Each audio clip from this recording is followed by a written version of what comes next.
အားလုံးပဲမင်္ဂလာပါရှင်ဒီနေ့တော့လေစုဝက်နဲ့ယူနဲ့မြစ်ချင်ဟင်းချက်ပါမယ်ယူဆုံးပေါ့နော်စုမြစ်ချင်တွေကိုအနေတော်အရွယ်လေးတွေခွာဆုပ်ပြီးရေနဲ့တေချာဆင်အောင်ဆေးထားလိုက်ပါတယ်ဒါလေးကတော့ကြက်သွန်နီကြက်သွန်ဖြူနဲ့ဂျင်းတွေကိုထောင်းထားတာပါကဲခုဆိုရင်တော့ဝက်နဲ့ယူနဲ့မြစ်ချင်ချက်ဖို့စင်သေးဖြစ်ပြီပေါ့နော်ဆိုတော့လုံးချက်မှာဆိုတော့လေအိုးတွေကိုဝက်နဲ့ယူတွေကိုထည့်လိုက်ပါတယ်ထောင်းထားတဲ့ကြက်သွန်နီကြက်သွန်ဖြူတို့ကိုလည်းထည့်လိုက်ပါတယ်ရတာတော့ကိုတော့စားထည့်တယ်အချိုမှုတ်ထည့်ပါတယ်မြုပ်တီအစိမ်းမော့ရောင်တင်မှုတ်ကိုလည်းထည့်ပါတယ်မြုပ်တီအကျန်းနှောင်းကိုလည်းထည့်ပါတယ်အနေများကတော့လေကိုချက်မဲ့ဟင်းအနေများပုံမှုသူပြီးချိန်ပြီးထည့်ပေါ့နော်စိမ့်စားငပိကိုလည်းထည့်လိုက်ပါတယ်စီကိုတော့ဟင်းကက်စွန်နဲ့သစွန်းစာပဲထည့်လိုက်ပါတယ်စနွေးမှုတ်ကိုလည်းအနေငယ်ထည့်ပါတယ်နော်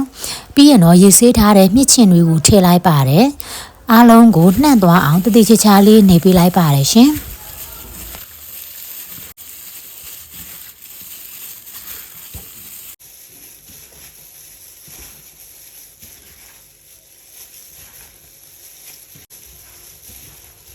မြစ်ချင်ဝက်နဲ့ရိုးနဲ့ငုတ်တီးချက်သွန်ရတာမှုတ်တွေအားလုံးနှံ့အောင်နေပြီးရင်တော့ချက်ပါတော့မယ်အရင်ဦးဆုံးမို့နော်စုရီမထည့်သေးပဲနဲ့အဖုံးအုပ်ပြီး9မိနစ်လောက်တည်ထားပါမယ်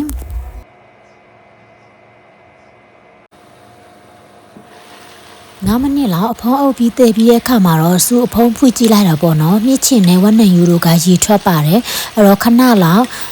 ဆက်ပြီးတော့လုံးပေးလိုက်ပါတယ်တရေချာလေးလုံးပြီးတဲ့အခါမှာတော့စူဝက်ယူနဲ့မြစ်ချီတွေမမြုပ်တမြုပ်ထိပေါ့နော်ရေကို2ခွက်ထည့်ပြီးတော့အဖုံးအုပ်ပြီးဆက်တည်ထားပါမယ်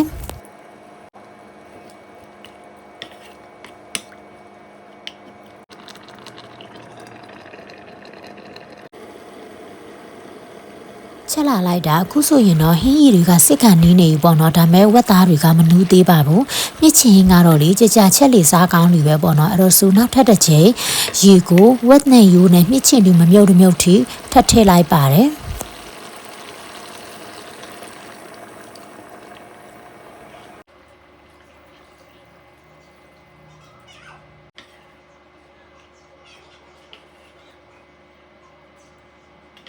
ပြီးရင်တော့အဖုံးအုပ်ပြီးဝက်နဲ့ရိုးတွေကြက်တဲ့ထိချက်ပါမယ်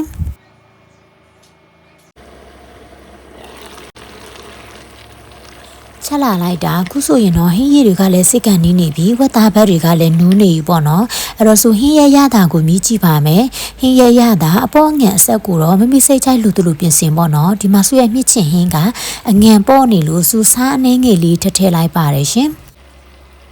မြစ်ချင်ဟင်းကလေဟင်းရည်လေးနဲ့မှစားလို့ကောင်းတာဆိုတော့လေရေကိုလုံးဝစစ်တဲ့ထိတော့မချက်ဘူးပေါ့နော်အခုလိုမျိုးရေဆက်ဆက်နေဆိုရင်တော့ရပါပြီဒီဟင်းကလေထမင်းစားလို့အရမ်းမိန်နေစုလို့ပဲမြစ်ချင်ဟင်းကြိုက်တဲ့သူတွေလိုက်ချက်စားကြည့်ကြနော်